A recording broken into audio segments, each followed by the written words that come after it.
इस्लाम दीन आ। अल्लाह जे दीन जो नालो इस्लाम आ।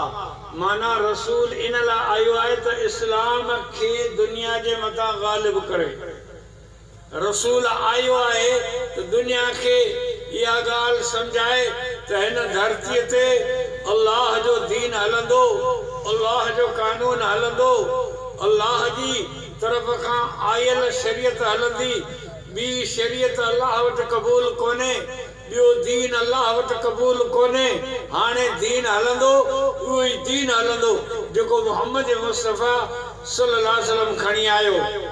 रसूल यो ऐलान कयो तो आऊं आयो आहियां तो हिन सभिनी दीनन के खत्म करियो।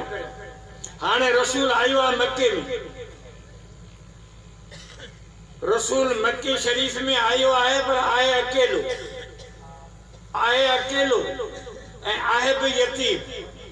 अब्बो ॾाॾो भी कोने, उहे भी अॻ में वफ़ात करे विया।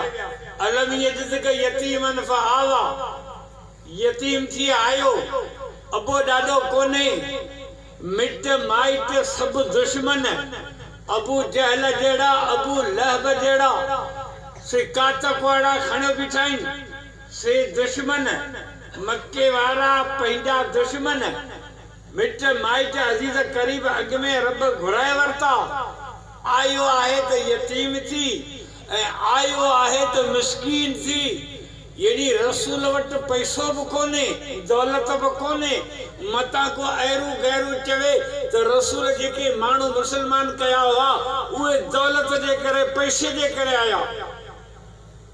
जो तो पैसो हिकिड़ी अहिड़ी शइ आहे जेका तव्हांखे ख़बर आहे त माण्हू खे पाणी मां कढी छॾींदी आहे। पैसो ख़तरनाक शइ आहे। ऐं ॾाढा नेक नमाज़ी हाजी गाज़ी वॾा मुजाहिद माण्हू आयो, परे खां गाॾियूं करे आलिमनि सगोरनि जो वाहिद ॿुधण आया आहियो। काफ़ी माण्हुनि जे चेहरे मुबारक ते सुन्नत रसूल बि नज़र अचे पई, पर